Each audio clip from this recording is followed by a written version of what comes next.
இன்றைய தினம் ஸ்டாலின் ஒரு கருத்தை சொல்லியிருக்கின்றார். தமிழகத்தை தலைகுனிய விடமாட்டேன் என்று பேசியிருக்கிறார்.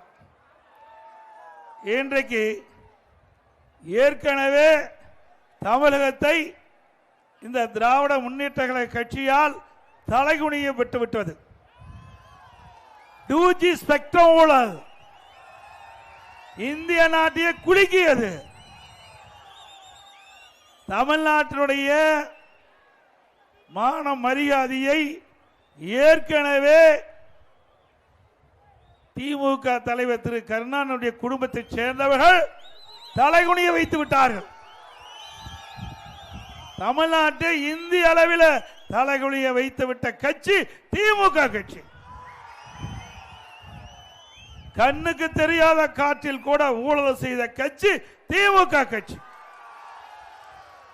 இன்றைக்கு திராவிட முன்னேற்ற கழக தலைவர் பேசுகின்றார். ஏன் தமிழகத்தை தலைகுனிய விடமாட்டேன் என்று சொல்லுகிறார். ஏற்கனவே உங்களுடைய திமுக மத்திய மந்திரிகளால் திமுக கட்சியால் தமிழகம் தலைகுனிந்து நிற்கின்றது. அது மட்டுமல்ல, இந்திய அளவில் பல மாநிலங்கள் இருக்கின்றன. சில நேரத்தில் சில மானியங்கள் கலைக்கப்பட்டுகின்றன. ஆனால் இந்திய நாட்டிலேயே ஊழலுக்காக கலைக்கப்பட்ட ஒரே அரசாங்கம் திமுக அரசாங்கம். ஊழல் என்று சொன்னால் திமுக, திமுக என்று சொன்னால் ஊழல், ஊழலில் ஊற்றுக்கண் திமுக. உண்மைதானே? எல்லா துறையிலும் ஊழல் நடக்குது இல்ல, நடக்காத துறையே கிடையாது. இன்றைக்கு விடியா திமுக ஆட்சி எப்பொழுது தமிழகத்திலே ஆட்சி பொறுப்பேற்றதோ அன்றிலிருந்து இன்று வரை இன்றைக்கு லஞ்ச லாவண்யம் எல்லா துறையிலும் தலை விரித்து ஆடுகிறது. அது மட்டுமல்ல, இன்றைய தினம் திராவிட முன்னேற்ற கழக ஆட்சியில் இன்றைக்கு ஏழை மக்களுக்கு முறையாக சிகிச்சை கிடைக்கவில்லை. அரசு பொது மருத்துவமனையிலே உங்களுக்கு எல்லா பத்திரிகையிலையும் ஊடகத்திலையும் பார்த்திருப்பீங்க. இன்றைக்கு சீர்காழி அரசு மருத்துவமனையில் அந்த மருத்துவமனையில் ஏழை குடும்பத்தை சேர்ந்தவர்கள் தான் அங்கே அந்த மருத்துவமனையிலே சேர்ந்து அங்கே பிரசவம், அந்த பிரசவத்திற்காக அவர்கள் மருத்துவமனையிலே சேர்க்கப்படுகிறார்கள்.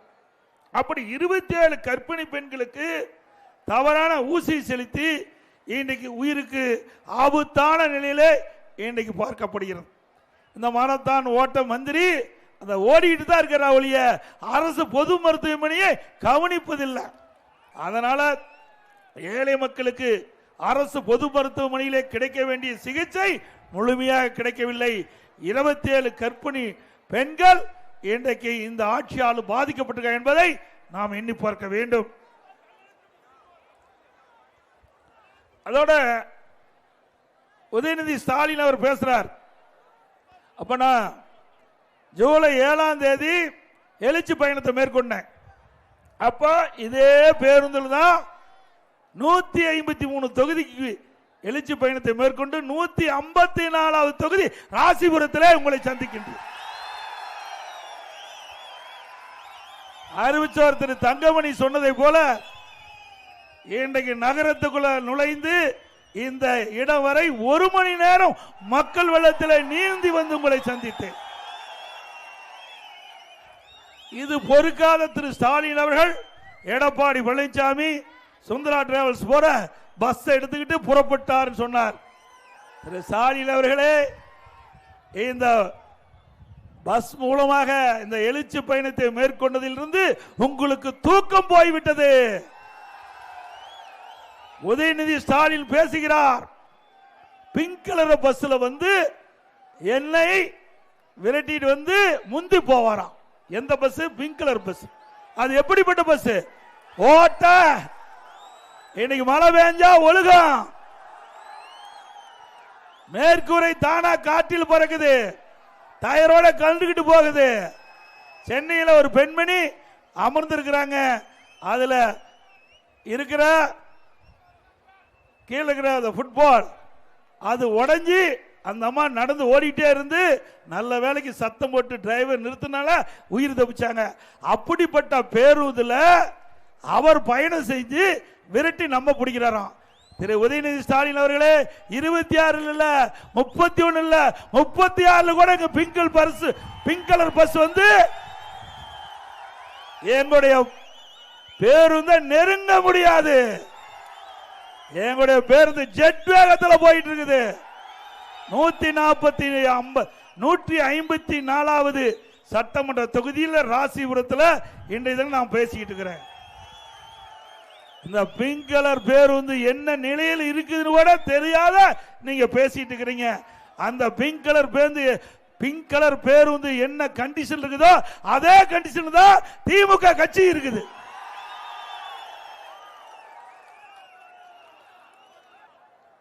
இன்றைக்கு ராசிபுரம் பேருந்து நிலையம், புதிய பேருந்து நிலையம், இங்க இருக்கிற பேருந்து நிலையம் அருமையா இருக்குது. இங்கேயே இந்த பேருந்து நிலையம் செயல்பட வேண்டும் என்று அறிவிச்சார் திரு தங்கமணி, மரியாதைக்குரிய முன்னாள் அமைச்சர் சாரஜா அவர்கள் போராட்டம் பண்ணாங்க கட்சி நிர்வாகிகளோடு.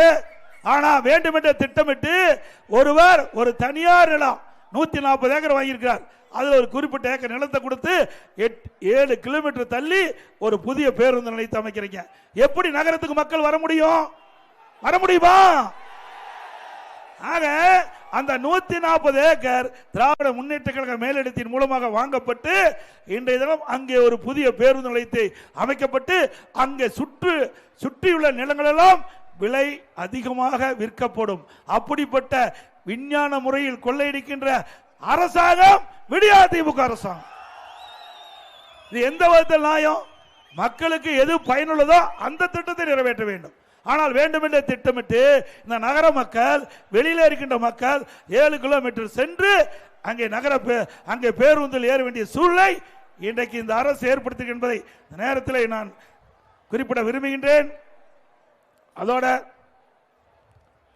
அனைத்து இந்திய அண்ணா திராவிட முன்னேற்ற கழகம் ஆட்சி இருக்கின்ற பொழுது இந்த ராசிபுரம் சட்டமன்ற தொகுதியில் இருக்கின்ற மக்கள் அனைவருக்கும் பாதுகாக்கப்பட்ட காவிரி தண்ணீர் வழங்க வேண்டும் என்பதற்காக 932 கோடி ரூபாய் திட்டத்தில் அந்த திட்டத்தை நாங்கள் அறிவித்து ஆரம்பிக்கப்பட்டு 40% பணிகள் நிறைவேற்றப்பட்டன. அது மட்டுமல்ல, ராசிபுரம் சட்டமன்ற தொகுதி மட்டுமல்ல, மல்லசமுத்திரம் ஒன்றியம், எலச்சிப்புளை ஒன்றியம், பரமத்தி ஒன்றியம், கிட்டத்தட்ட 724 கிராமங்களுக்கு பாதுகாக்கப்பட்ட குடிநீர் அண்ணா திமுக ஆட்சியில் வழங்குவதற்காக திட்டமிட்டு 40% பணிகள் முடிக்கப்பட்டது. வேண்டுமென்ற திட்டமிட்டு அனைத்து இந்திய அண்ணா திராவிட முன்னேற்ற கழக ஆட்சியில் கொண்டு வரப்பட்ட திட்டம் என்ற காரணத்திற்காக இந்த திட்டத்தை இன்றைக்கு முடக்கி வைத்திருக்கிறாங்க. மீண்டும் அண்ணா திமுக ஆட்சிகளுடன் இந்த திட்டம் வேகமாக துரிதமாக செயல்பட்டு இன்றைக்கு மக்களுடைய பயன்பாட்டு கொண்டு வந்து இந்த ராசிபுரம் சட்டமன்ற தொகுதி, மல்லசமுத்திரம், எலச்சிபாளையம், பரமத்தி ஒன்றியத்தில் இருக்கின்ற 726 குடியிருப்புகளுக்கும் பாதுகாக்கப்பட்ட தண்ணீர் கொடுக்கப்படும்.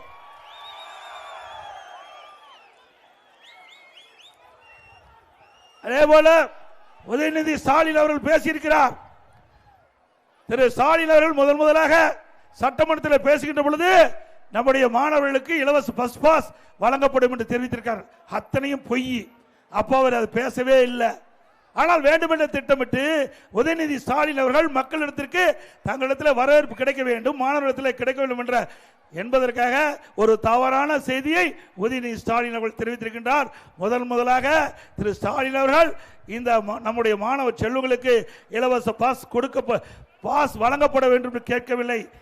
1999 வருஷம் மரியாதைக்குரிய காங்கிரஸ் கட்சி சேர்ந்த திருமதி AS பொன்னம்மாள் அவர்கள் சட்டமன்றத்தில் ஒரு கேள்வி எழுப்புறாங்க. பள்ளி கல்லூரிக்கு செல்லும் மாணவ மாணவிகளுக்கு இலவச பஸ் பாஸ் வழங்கும் திட்டம் அரசியல் பரிசீலனை இருக்கிறதா என்று அன்றைய தினம் போக்குவரத்துறை அமைச்சராக இருக்கின்ற கண்ணப்பனிடத்திலும் கேள்வி கேட்கின்றார். திரு கண்ணப்பன் அவர்கள் சொல்கிறார் இல்லை அப்படின்றார். இக்கேள்விக்கு இடமில்லை என்றார்.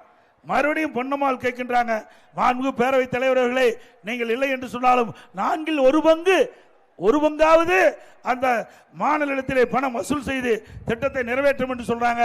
அப்பொழுது இருக்கின்ற போக்குவரத்துறை அமைச்சர் கண்ணப்பன் அவர்கள் சொல்லுகிறார், இப்பொழுது 1/3 கட்டண சலுகை மாணவருக்கு வழங்கப்படும் என்று தெரிவித்திருக்கின்றார்.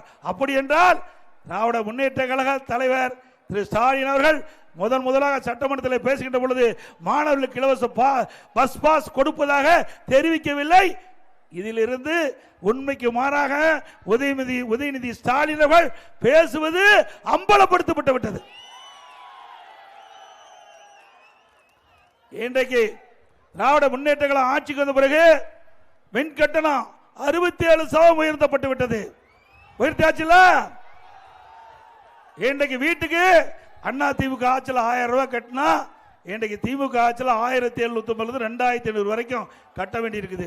கடைக்கு அண்ணா திமுக ஆட்சியில் பீக் அவர் இல்ல 100 கிட்ட இன்னைக்கு எல்லா கடையிலுமே அந்த பீக் அவர்னு மாலையில் 6 to 10 வரைக்கும் கடுமையான மின் கட்டண உயர்வு. டபுள் சார்ஜ் 10 ரூபா 50னா 21 ரூபா கட்ட வேணும் ஒரு யூனிட்டுக்கு. அப்படி அதிகமா கட்டணத்தை உயர்த்தி அரசாங்கம் விடியா திமுக அரசு. அதே போல வீட்டு வரி இந்த நகராட்சியில் வீட்டு வரி 100% உயர்த்தப்பட்டு விட்டாங்க. பேரூராட்சி நகராட்சி மாநகராட்சியில் வீட்டு வரி 100%. அண்ணா திமுக ஆட்சியில் வீட்டுக்கு 1000 ரூபாய் வரி கட்டினா இப்ப 2000 ரூபாய் வரி கட்ட வேணும். கடைக்கு அண்ணா திமுக ஆட்சியிலும் திமுக ஆட்சியிலும் ஒப்பிட்டு பாருங்க. திமுக ஆட்சியில் 150% உயர்த்தி விட்டாங்க. அண்ணா திமுக ஆட்சியில் கடை வரி 1000 ரூபாய் கட்டினா திமுக ஆட்சியில் 2500 ரூபாய் கட்டணும். குடிநீர் வச்சு குப்பைக்கு வரி போட்டாங்க.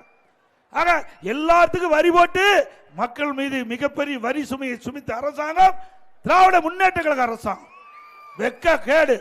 இன்றைக்கு மதுரை மாநகராட்சியில் சுமார் 200 கோடி வரி வசூல்ல முறைகேடு நடந்திருக்குது. அதுக்கு என்ன எதுக்கெல்லாம் வரி போட்டிருக்காங்க? ஆட்டுக்கு மாட்டுக்கு கோழிக்கு பன்னிக்கு கூட வரி போட்டாங்க. பன்னிக்கு போட்ட வரியில எடுத்து ஊழல் செய்கிற ஒரே அரசாங்கம் திமுக அரசாங்கம். கேவலமா இல்ல? சிந்திச்சு பாருங்க. வரி எதற்காக போடுகிறார்கள்? மக்களுக்கு தேவையான அடிப்படை வசதிகளை செய்து கொடுப்பதற்காக வரி போடுறாங்க. நல்ல குடிநீர் வசதி கொடுக்கணும், கழிவுநீர் அகற்றப்பட வேண்டும், குப்பை அகற்றப்பட வேண்டும், மின் விளக்குகள் சரியா எரியப்பட வேண்டும். இதற்கெல்லாம் தான் இந்த வரி வசூல் மூலமாக நகராட்சி அடிப்படை தேவைகளை மக்களுக்கு செய்வதற்கு தான் இந்த வரிகள் வசூல் செய்யப்படுகிறது. ஆனா இன்றைய ஆட்சியாளர்கள் அதை பற்றி எல்லாம் கவலை இல்லை. மக்களுக்கு நன்மை செய்வது கிடையாது. எந்தெந்த வகையிலே கொள்ளையடிக்க முடியுமோ அத்தனை வகையிலும் கண்டுபிடித்து கொள்ளையடிக்கின்ற ஒரே அரசாங்கம் விடியா திமுக அரசாங்கம். இன்றைக்கு மதுரையில் மேயருடைய கணவர் கைது செய்யப்பட்டிருக்கிறார். 5 மண்டல குழு தலைவர்கள் ராஜினாமா பண்ணிட்டாங்க. 2 நிலைக்குழு தலைவர் ராஜினாமா. பல அதிகாரிகள் கைது செய்யப்பட்டு சிறையில் அடைக்கிறாங்க. யாருடைய ஆட்சி? திமுக ஆட்சி. எந்த மேயர்? திமுக மேயர். இப்படி திமுக ஆட்சியில் திமுக மேயர் திமுக அரசாங்கமே முறைகேடு நடைபெறுவதை கண்டுபிடித்து இன்றைக்கு நடவடிக்கை எடுத்திருக்கான்னு சொன்னா இந்த ஊழல் அரசாங்கம் தொடர வேண்டுமா? சொல்லுங்க, தொடர வேண்டுமா? இங்க மட்டும் இல்ல, காஞ்சிபுரத்திலையும் அங்க இருக்கிற திமுக கவுன்சிலருக்கும் மேயருக்கும் சண்டை. எதுல? பங்கு பிரிப்பதுல. திருநெல்வேலியிலையும் சண்டை. ஆளுங்கட்சி திமுக கவுன்சிலருக்கும் மேயருக்கும் சண்டை. அங்கேயும் பிரச்சனை. கோயம்புத்தூர்ல மேயரையும் மாத்திட்டாங்க. எதுக்கு? பங்கு பிரிக்கல சண்டை. இப்படி தமிழ்நாட்டில் இருக்கின்ற பல மாநகராட்சியில் வரி வருவாய் அதுல முறைகேட்டில் ஈடுபட்டு அதிலே பங்கு பிரிப்பதில் பல மாநகராட்சியில் இப்படி குழப்பம் நிலவிக் கொண்டிருக்கின்றது.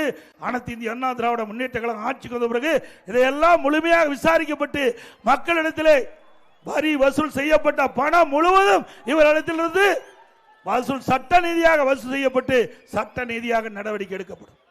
அதோட இன்னொன்று வெக்கக்கேடு. இன்னைக்கு நகை திருடுவாங்க, பணத்தை திருடுவாங்க, இப்ப கிட்னி திருடுறாங்க. கிட்னிய நம்ம பகுதி மக்கள் யாராவது திமுக கட்சிக்கார மருத்துவமனைக்கு போய் ஏதாவது அறுவை சிகிச்சை செஞ்சிருந்தா நீங்க ஸ்கேன் பண்ணி பாத்துங்க. உடலுக்குள்ள இருக்கிற உறுப்புலாம் இருக்குதான்னு பாத்துங்கப்பா. நான் உண்மையை சொல்றேன். ஏன்னா திராவிட முன்னேற்ற கழக அரசு திமுக கட்சி சேர்ந்த ஒருவர் அவருடைய மருத்துவமனையில் இந்த கிட்னி முறைகேடு நடைபெற்றதா புகார் வந்து திமுக அரசாங்கமே ஒரு குழு போட்டு அந்த குழு வந்து அந்த மருத்துவமனையை சோதனையிட்டு அதுல முறைகேடு நடைபெற்றதா கண்டுபிடிக்கப்பட்டு அங்க அறுவை சிகிச்சை செய்கின்ற அனுமதியை ரத்து பண்ணியிருக்காங்க. உறுப்பு மாற்று அறுவை செய்கின்ற அனுமதியை ரத்து பண்ணியிருக்காங்க. ஆனா கைது செய்யவில்லை. ஆக எவ்வளவு முறைகேடு! வறுமையின் காரணமாக. வறுமை என்பது கொடுமை, கொடுமையிலும் கொடுமை வறுமை. அதை பயன்படுத்தி ஏழைகளை பயன்படுத்தி அவளுக்கு பணத்தாசை காட்டி அவளை அழைத்து சென்று இப்படி கிட்னி முறைகேடு நடைபெறுகின்ற மன்னிக்க முடியுமா? மன்னிக்க முடியுமா? அதே போல நாமக்கல் மாவட்டத்தில் பள்ளிப்பாளையத்தில் ஒரு பெண் பணத்தாசை காட்டி வறுமையின் காரணமாக அவரை அழைத்து போய் கிட்னிக்கு பதிலாக கல்லீரல் எடுத்துட்டாங்க. கிட்னிக்கு பதிலாக இதற்கு மேலாக அந்த எம்எல்ஏ பேட்டி கொடுக்கிறாரு. இப்படி முறைகேடு நடைபெற்றதாக அரசாங்கமே தெரிவித்திருக்கு. இதுக்கு என்ன பதில் சொல்றீங்கன்னா, நாங்களாம் அப்படி செய்யல. அப்படி நான் ஒரு கார் பேரை சொல்லி, அது என்ன காரு, ரோஸ் ராய் கார். ஏன்னா நமக்கெல்லாம் தெரியாது, விலை உயர்ந்த காரா, 12 கோடி இந்த கார். ரோல்ஸ் ராய் கார் வாங்குறதுக்கு 12 கோடி வேணும். அப்படி 12 கோடி வேணும்னா இந்த பகுதியில் இருக்கிற அத்தனை பேருக்கு கிட்டி கலட்ட வேணுங்கிறார். எவ்வளவு கொழுப்பு ஏங்க! இதெல்லாம் தவறு இல்ல. ஒரு மனிதனை மனிதராக மதிக்க வேண்டும். ஏழையாரும் சரி, பணக்காரரும் சரி, யாராக இருந்தாலும் மதிக்க வேண்டும். ஒரு சட்டமன்ற உறுப்பினர் மக்களுக்கு சேவை செய்யக்கூடிய பொறுப்பில் இருக்கின்றவர் இப்படி பேசுவது சரியா? அண்ணா திமுக ஆட்சிக்கு வந்த பிறகு இதையெல்லாம் முழுமையா விசாரணை மேற்கொள்ளப்பட்டு சட்ட நீதியாக நடவடிக்கை எடுக்கப்படும்.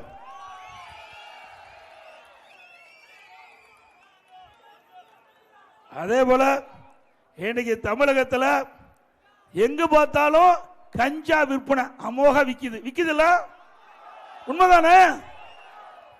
கிராமத்திலிருந்து நகர வரை கஞ்சா விற்காத இடமே இல்லை. கஞ்சா பல வடிவத்தில் வந்துட்டு, சாக்லேட்ல வந்திருக்குதான், என்னன்னு தெரியல. இப்போ இன்னைக்கு பார்த்த ஆம்லெட்ல அதை கலக்கி போட்டு கொடுக்குறாங்களாம். ஆம்லெட் போடுறாங்க பாருங்க, அதுல கூட கலக்கி இந்த கஞ்சா போதை கலக்கி அந்த உணவு பரிமாறுவதாக பத்திரிகை செய்தி. ஆக எவ்வளவு மோசமான நிலைக்கு தமிழ்நாடு தள்ளப்பட்டிருக்கு என்பதை நாம் எண்ணி பார்க்க வேண்டும். இந்த போதைப் பொருள் விற்பனை தமிழகத்தில் நடமாடுகின்ற பொழுதே நான் எச்சரிக்கை விட்டேன் இந்த அரசாங்கத்துக்கு. ஆட்சி பொறுப்பேற்று திமுக ஆட்சி பொறுப்பேற்று ஒரே ஆண்டு, அப்பொழுதே நான் தொலைக்காட்சியின் வாயிலாக எச்சரிக்கை விடுத்த இந்த அரசாங்கத்துக்கு. சட்டமன்றத்தில் பிரதான எதிர்க்கட்சியின் முறையில் முதலமைச்சருடைய கவனத்துக்கு கொண்டு வந்தேன். தமிழகத்தில் போதைப் பொருள் நடமாட்டம் அதிகமாக இருக்கின்றது, அதை தடுத்து நிறுத்துங்கள் என்று பல முறை நாங்கள் சட்டமன்றத்தில் பேசினோம். அப்பொழுதெல்லாம் இந்த ஸ்டாலின் நாங்கள் சொல்வதை எடுத்துக்கொள்ளவில்லை. ஆனால் இன்றைய தினம் தமிழகத்தில் போதைப் பொருள் நிறைந்த மாநிலமா இருந்து கொண்டிருக்கின்றது. மாணவர்கள், இளைஞர்கள், பொதுமக்கள் கஞ்சாவுக்கு அடிமையாகி சீரழியக்கூடிய ஆட்சி, சீரழியக்கூடிய காட்சி இந்த ஆட்சியில் தான் பார்க்கணும். மிக மோசம். அந்த போதைக்கு அடிமையாயிட்டு அவரை திருத்தவே முடியாது. ஆக இப்படிப்பட்ட ஒரு வெட்கக்கேடான ஆட்சி தொடர வேண்டுமா? சொல்லுங்க. இன்றைய தினம் முதலமைச்சர் சொல்றார், இப்ப சொல்றார், கிட்டத்தட்ட வருஷம் 3 வருஷம் கழிச்சு இப்ப தொலைக்காட்சி வாயிலா பேசுறார். இளைஞர்களே போதையின் பாதையில் செல்லாதீர்கள். இப்ப சொல்லி என்ன பிரயோஜனம்? நாங்க சொல்லும் போதே நடவடிக்கை எடுத்திருந்தா அந்த இளைஞர்களை காப்பாற்றிக்கலாம். ஆனா இப்ப அந்த போதைக்கு அடிமையாகி அவள் சீரழிந்த பிறகு இன்றைக்கு முதலமைச்சருக்கு நானோதை இப்ப நம்ம ஊடகத்தின் வாயிலாக அவர் கருத்தை சொல்லியிருக்கிறார். இளைஞர்களே போதையின் பாதையில் செல்லாதீர்கள். ஆக இப்படிப்பட்ட முதலமைச்சர் நாட்டுக்கு தேவையா? இன்னொரு டிஜிபி ஒருத்தர் இருந்தார், அவரு இந்த கஞ்சாவை கட்டுப்படுத்துவேன் என்று ஒரு அறிவிப்பு வெளியிட்டு 2.0, 3.0, 4.0 இப்படி ஓ போட்டுக்கிட்டு கடைசியில் ஓ போட்டு ரிட்டையர் ஆயிடுனா மிச்சம். ஏமா விக்கிறது பூரா திமுக காரன், அவர் எங்க போய் கட்டுப்படுத்த முடியும்? ஆக எல்லா இல்லீகல் பண்றதும் திமுக கட்சிக்காரர், வேற யாவரும் இல்லை என்பதை இந்த நேரத்தில் நாட்டு மக்கள் அறிந்து கொள்ள வேண்டும் என்று இந்த நேரத்தில் தெரிவித்து, இன்றைக்கு குடும்ப ஆட்சிக்கு முடிவு கட்டுகின்ற தேர்தல் 2026 தேர்தல், வாரிசு அரசியலுக்கு முற்றுப்புள்ளி வைக்கின்ற தேர்தல் 2026 தேர்தல். அதே போல எப்பொழுது பார்த்தாலும் ஸ்டாலின் பேசி வந்தார். தேர்தல் நேரத்தில் குறிப்பிட்டார், தேர்தல் அறிக்கையிலே குறிப்பிட்டார்கள், திராவிட முன்னேற்ற கழகம் ஆட்சிக்குடன் முதல் கையெழுத்து நீட் தேர்வு ரத்து செய்யப்படும் என்று. செஞ்சாங்களா? நேற்றைக்கு முன்தினம் கிருஷ்ணகிரி அங்க பொதுக்கூட்டத்தில் திரு ஸ்டாலின் பேசுறார், நீட் தேர்வை எங்களால் ஒன்றும் செய்ய முடியாது என்று கை விரிச்சிட்டார். ஏற்கனவே சட்டமன்ற கூட்டத்தொடரிலே போன தடவை நடந்த சட்டமன்ற கூட்டத்தொடரில் திரு ஸ்டாலின் அவர்கள் தெளிவாக சொல்லிட்டார், எங்களால் நீட் தேர்வு விலக்களிக்க முடியல, நீதிமன்றத்தில் தீர்ப்புன்னு. அதைத்தான் நாங்களும் சொல்லிட்டு இருந்தோம். உச்சநீதிமன்றத்தில் தீர்ப்பு வழங்கப்பட்டு விட்டது. அதற்கு எதிராக மாநில அரசு செயல்பட முடியாது. அதை சொல்லி சொல்லி பல முறை நாங்கள் சொன்னோம். ஆனால் வேண்டுமென்றே திட்டமிட்டு திரு ஸ்டாலின் அவர்களும் திமுக கட்சி நிர்வாகிகள், எம்எல்ஏக்கள், முன்னாள் அமைச்சர்கள் எல்லாம் இளைஞர்கள், பொதுமக்களை, பெற்றோர்களை ஏமாற்றி திராவிட முன்னேற்ற கழகம் ஆட்சிக்கு வந்தால் நீட் தேர்வு ரத்து செய்யப்படும் என்ற அறிவிப்பை கொடுத்து மக்களிடத்திலே வாக்குகளை பெற்றார்கள், இளைஞர்களை வாக்குகளை பெற்றார்கள், ஆட்சிக்கு வந்தார்கள். இன்றைய தினம் நடக்காது என்று கைவிரித்து விட்டார். நேற்றுக்கு முன்தினம் தெளிவாக சொல்லிட்டார் கூட்டத்தில், கிருஷ்ணகிரி கூட்டத்தில், இனிமேல் நீட் தேர்வுக்கு விலக்கு பெற முடியாது. இதைத்தான் நாங்களும் தொடர்ந்து சொன்னோம். ஆனா இதிலிருந்து என்ன தெரியுது? பொய்யான அறிவிப்பை திமுக வெளியிட்டது அம்பலப்படுத்தப்பட்டு விட்டது. பொய்யான அறிவிப்பு தானே. இன்னொன்னு, திரு உதயநிதி ஸ்டாலின் சொன்னார், நீட் தேர்வை ரத்து செய்வதற்கு ரகசியம் இருக்கு சொன்னார். ரகசியத்தை வெளியிட்டாரா? இப்ப வெளியிட்டாங்க, முடியாதுன்னு வெளியிட்டாங்க. இப்போ திரு உதயநிதி ஸ்டாலின் அவர் நீட் தேர்வு ரகசியம் இருக்குன்னு சொன்னாரு. அவர் எப்ப அந்த ரகசியத்தை வெளிப்படுத்திட்டாரு? இனிமேல் நீட் தேர்வுக்கு விதிவிலக்கு பெற முடியாது என்ற ரகசியத்தை வெளிப்படுத்தி விட்டார். அதே போல இந்த பகுதியில் இன்றைக்கு விவசாய தொழிலாளிகள், தாழ்த்தப்பட்ட மக்கள் அதிகமாக வசிக்கிறாங்க. நகரத்திலிருந்து கிராமம் வரை. அப்படி ஏழை மக்கள் குடிசையிலே வாழ்ந்தால் அவர்களுக்கு அற்புதமான பல லட்சம் மதிப்பிலே காங்கிரீட் வீடு கட்டி கொடுக்கப்படும். அதே போல இந்த நகரத்திலும் சரி, கிராமத்திலும் சரி, ஏழைகளும் சரி, தாழ்த்தப்பட்ட மக்களும் சரி, அவர் வசிப்பதற்கு வீடு இல்லாமல் இருந்தால் அனைத்து இந்திய அண்ணா திராவிட முன்னேற்ற கழக அரசு அமைந்த பிறகு அவளுக்கு வீட்டிடம் அரசாங்கமே வாங்கி அற்புதமான பல லட்சம் மதிப்பில் காங்கிரீட் வீடு கட்டி கொடுக்கும். இந்த பகுதியில் அருந்தியர் மக்கள் அதிகமாக வசிக்கின்ற பகுதி என்ற நேரத்திலே குறிப்பிட்டார்கள். அந்த தாழ்த்தப்பட்ட மக்கள், ஆதிராட மக்கள், அருந்தியர் மக்கள், அவர்கள் குடும்பத்தில் திருமணம், அவருடைய குழந்தைகள் திருமண வயதை அடைந்த பொழுது தனி குடித்தனம் செல்கிறார்கள். அவர்களுக்கு வீட்டு மனை இல்லை, வீடு இல்லை என்ற செய்தி வந்திருக்குது, கோரிக்கை வந்திருக்குது. அண்ணா திமுக ஆட்சிக்கு பிறகு அப்படி அந்த குடும்பத்திலிருந்து பிரிந்து தனி குடித்தனம் நடத்துகின்றவர்களுக்கும் தனியா இடம் வாங்கி அற்புதமான காங்கிரீட் வீடு அந்த ஏழைகளுக்கும் கட்டி கொடுக்கப்படும். அதே போல ஒவ்வொரு தீபாவளி என்று வருகின்ற பொழுதும் அனைத்து இந்திய அண்ணா திராவிட முன்னேற்ற கழக ஆட்சி அமைந்த பிறகு எல்லா நம்முடைய தாய்மார்களுக்கும் சகோதரிகளுக்கும் அற்புதமான சேவை வழங்கப்படும். அதே போல அனைத்து இந்திய அண்ணா திராவிட முன்னேற்ற கழகம் இருந்த பொழுது தாலிக்கு தங்கம் திட்டம், திருமண உதவி திட்டம் கொண்டு வந்தா திமுக அரசு நிறுத்தப்பட்டு விட்டது. மீண்டும் அண்ணா திமுக ஆட்சி வந்த பிறகு தாலிக்கு தங்கம் திட்டம், திருமண உதவி திட்டம் தொடரும். அது மட்டுமல்ல, அந்த திருமண உதவி திட்டத்தில் இடம்பெறுகின்ற மணப்பெண்ணுக்கு பட்டு சேலை கொடுக்கப்படும், மணமகனுக்கு பட்டு வேஷ்டி கொடுக்கப்படும். ஆட்டோ ஓட்டுநர்கள் அவர்கள் பல்வேறு சங்கடத்தை சந்தித்துக் கொண்டிருப்பதாக தெரிவித்து ஆட்டோ சங்கத்தில் உறுப்பினர் இருக்கின்ற அவர்களுக்கு புதிய ஆட்டோ 75,000 மானியம் கொடுக்கப்படும். அதே போல நம்முடைய கைத்தறி நெசவாளர்களுக்கு அண்ணா திமுக ஆட்சிக்கின்ற பொழுது 200 யூனிட் மின்சாரம் கைத்தறி நெசவாளர்களுக்கு கொடுத்தோம், 750 யூனிட் விசைத்தறி கொடுத்தோம். அதே போல நம்ம கைத்தறியில் அண்ணா திமுக ஆட்சிக்கின்ற பொழுது கைத்தறி நெசவாளர்கள் அதிகமாக துணிகள் நெய்யப்பட்டு தேக்க நிலையில் இருந்தது. அந்த துணிகள் எல்லாம் விற்பனை செய்வதற்கு மானியம் வழங்க வேண்டும் என்று கேட்டாங்க. அண்ணா திமுக ஆட்சியில் 350 கோடி மானியம் கொடுத்து தேங்கிய கைத்தறி துணிகள் எல்லாம் விற்பனை செய்யப்பட்டது என்ற விவரத்தையும் இந்த நேரத்தில் தெரிவித்து, அண்ணா திமுக அரசு உங்களுடைய அரசு, மக்களுடைய அரசு, மீண்டும் அண்ணா திமுக ஆட்சி வழங்குகின்ற பொழுது உங்களுக்கு தேவையான திட்டங்களை கொண்டு வந்து நாங்கள் நிறைவேற்றுவோம். அண்ணா திமுக ஆட்சியில் பல திட்டத்தை இந்த சட்டமன்ற தொகுதியில் நாங்கள் நிறைவேற்றுகிறோம். ராசிபுரம் தேசிய நெடுஞ்சாலை, ஆட்டையாம்பட்டி பெரிய ரோடு, ஏடிசி, டிப்போ, அணைபாளையம் ஆகிய 3 இடங்களில் 93 கோடி மதிப்பீட்டில் மேம்பாலங்கள் கட்டி கொடுத்துருக்காங்க. வெண்ணந்தூர் ஒன்றியத்தில் விவசாயிகள் பயன்படும் வகையில் அக்கரைப்பட்டி மற்றும் மதியம்பட்டியில் ரூ. 11 கோடி மதிப்பீட்டில் பாலங்கள் அமைக்கப்பட்டது. பாசன வேளாண்மை திட்டத்தில் 10 ஏரிகள், 8 அணைக்கட்டுகள் 25 கோடி மதிப்பில் அமைக்கப்பட்டது. இத்திட்டத்தின் மூலம் 3280 ஏக்கர் நிலங்கள் பாசனம் செய்யப்பட்டது. பொன்குறிச்சி முதல் அப்பநாயக்கன்பட்டி வரை புறவழிச்சாலை 45 கோடி அமைப்பில் அமைக்கப்பட்டது. வெண்ணந்தூர் பேரூராட்சியில் அமைந்துள்ள ஏரிகள் 4 கோடி மதிப்பீட்டில் தூர்வாரப்பட்டு கரைகள் பலப்படுத்தப்பட்டு நடைபாதை அமைக்கப்பட்டு பூங்கா அமைக்கப்பட்டது. வெண்ணந்தூர் ஒன்றியத்தில் ஒன்றிய அலுவலக கட்டிடம் 3 கோடி மதிப்பில் கட்டப்பட்டது. இன்றைக்கு விடியா திமுக ஆட்சியில் கிடப்பில் போடப்பட்ட திட்டங்கள் புதுப்பட்டி முதல் கெடமலை வரை மற்றும் கீழூர் முதல் வடுகம் வரை போதைமலைக்கு இணைப்பு சாலை அமைக்க 30.5 கோடிக்கு நிர்வாக அனுமதி வழங்கப்பட்டது. இன்று வரை இந்த திட்டம் மத்தளமாக ஆமை வேகத்தில் நடக்குது. அதிமுக ஆட்சி வந்தவருக்கு இந்த திட்டம் விரைந்து செயல்பட்டு மக்களுடைய பயன்பாட்டுக்கு கொண்டு வரப்படும். ராசிபுரம் நகராட்சிக்குட்பட்ட கோனேரிப்பட்டி ஏரி மேம்படுத்தல், சுத்தகரிப்பு நிலையம் அமைத்தல், சுற்றுச்சூழலை மேம்படுத்தல், மண் தீவு அமைத்தல் ஆகிய பணிகளுக்காக அனைத்து இந்திய அண்ணா திராவிட முன்னேற்ற கழக ஆட்சி காலத்தில் 10 கோடி நிதி ஒதுக்கீடு செய்யப்பட்டது. திட்டம் நிறைவேற்றப்படவில்லை. அதிமுக ஆட்சி வந்தால் நிறைவேற்றப்படும்.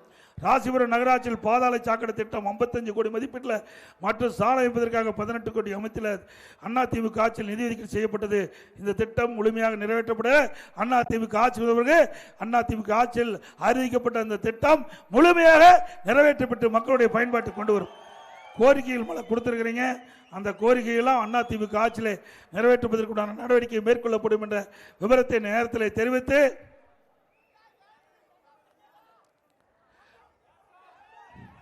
அதே போல நம்முடைய மாணவ செல்வங்களுக்கு திறமையான மாணவர்களாக உருவாக்குவதற்கு அம்மா லேப்டாப் அரசு பள்ளி படிக்கும் மாணவர்களுக்கு கொடுத்தாங்க. அதிமுக ஆட்சிக்கு பிறகு நம்முடைய மாணவ செல்வங்களுக்கு திராவிட முன்னேற்ற கழக ஆட்சியில் நிறுத்தப்பட்ட அந்த லேப்டாப் நம்முடைய மாணவ செல்வங்களுக்கு வழங்கப்படும் என்பதை நேரத்தில் தெரிவித்து,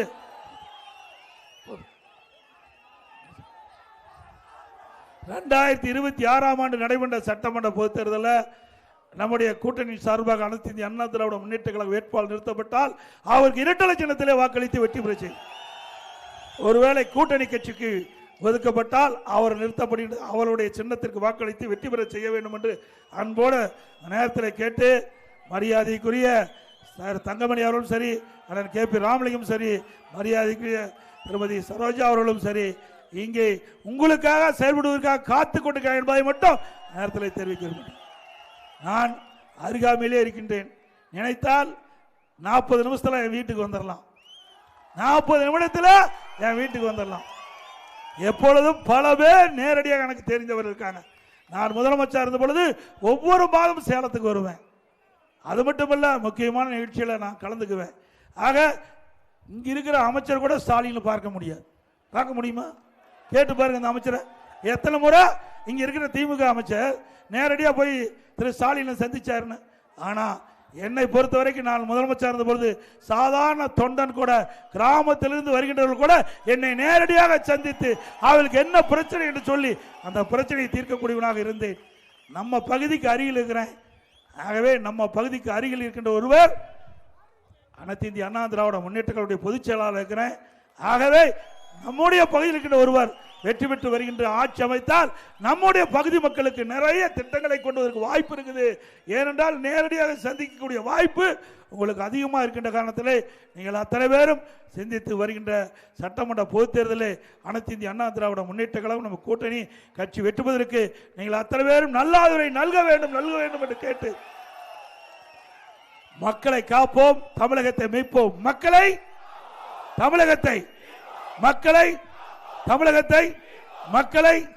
தமிழகத்தை ஸ்டாலின் மாடல் அரசு, வெயிலீர் மாடல் அரசு. Bye bye Stalin. நன்றி, வணக்கம்.